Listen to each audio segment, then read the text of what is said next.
آج ہم بات کریں گے اس مسئلے پر جو بہت سے گھروں میں شرم یا جھجک کی وجہ سے کبھی کھل کر نہیں سمجھایا جاتا۔ ہم بستری کے وقت شوہر کو کن باتوں کا خیال رکھنا چاہیے؟ اسلام نے جہاں نکاح کو عبادت بتایا ہے، وہیں جسمانی تعلق کو بھی حدوں اور ادب کے ساتھ نبھانے کی تعلیم دی ہے۔ یہ رشتہ صرف جسم کا نہیں بلکہ دلوں کا جڑاؤ ہے۔ اگر اسے سمجھداری اور رحمت سے نبھایا جائے تو یہی رشتہ گھر میں سکون اور محبت کا سبب بنتا ہے۔ سب سے پہلے بات یہ سمجھیے کہ اسلام نے جسمانی تعلق کو حرام نہیں کیا، بلکہ اسے ایک پاک اور نیکی کا عمل بتایا ہے، جب وہ حلال طریقے سے یعنی نکاح کے ذریعے ہو۔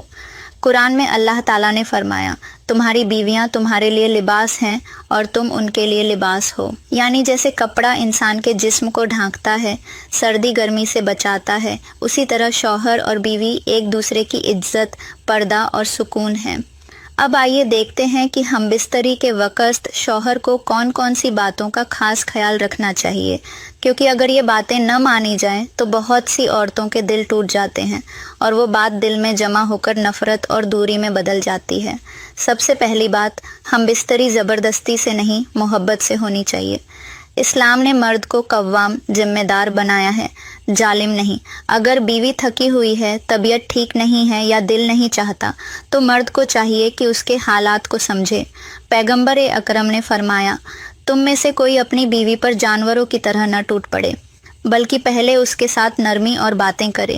الجامی الصغیر، یعنی عورت بھی انسان ہے، اس کے اندر جذبات ہیں، احساس ہیں۔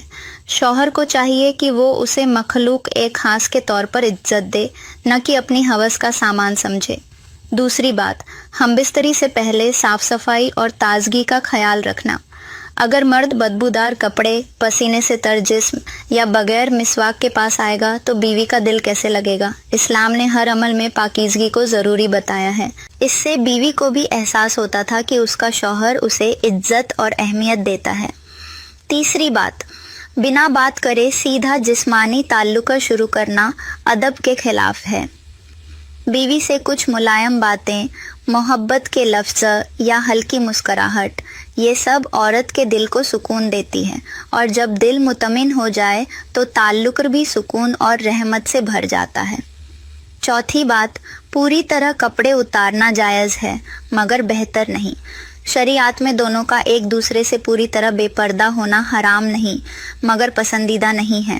حضرت عمر رضی اللہ عنہ فرماتے ہیں کہ اگر دونوں ایک کپڑے میں ہوں تو کوئی حرج نہیں، مگر پوری طرح نگن ہو کر ایک دوسرے کو دیکھنا ادب کے خلاف ہے۔ اس لیے اچھا ہے کہ تھوڑا بہت پردہ یا چادر کا استعمال رہے تاکہ شرم اور حیا کا تصور قائم رہے۔ پانچویں بات، ہم بستری سے پہلے بسم اللہ پڑھنا نہ بھولیں۔ حدیث میں آتا ہے، اگر کوئی مرد اپنی بیوی کے پاس جائے اور یہ دعا پڑھے تو اگر اس رات ان کے نصیب میں اولاد ہو تو شیطان اسے نقصان نہیں پہنچا سکتا۔ صحیح بخاری۔ اب بات آتی ہے، ہم بستری کے دوران کیا باتیں مناسب ہیں؟ اسلام نے اس کی بھی ہدایت دی ہے کہ تعلق کے وقت گندی یا بیہودہ باتیں نہ کی جائیں۔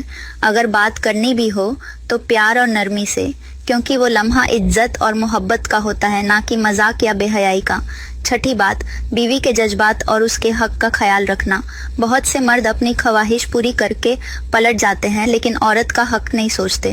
پیغمبر نے فرمایا، جب تم میں سے کوئی اپنی بیوی کے ساتھ تعلق رکھے تو اس کی بھی خواہش پوری کرنے کی کوشش کرے، کیونکہ یہ رشتہ صرف مرد کی تسلی کے لیے نہیں بلکہ دونوں کے سکون کے لیے ہے۔ ساتویں بات، عورت کے فارغ ہونے سے پہلے علیحدہ نہ ہونا۔ بستری کے فوراً بعد اٹھ کر پانی نہ پینا۔ علماء اور طبیب دونوں کا کہنا ہے کہ اس وقت جسم میں گرمی اور حرکت زیادہ ہوتی ہے، اس لیے فوراً پانی پینا نقصان دہ ہو سکتا ہے۔ پہلے تھوڑا آرام کریں، پھر ہاتھ منہ دھو کر پانی پئیں۔ نویں بات، فوراً بعد غسل کا حکم۔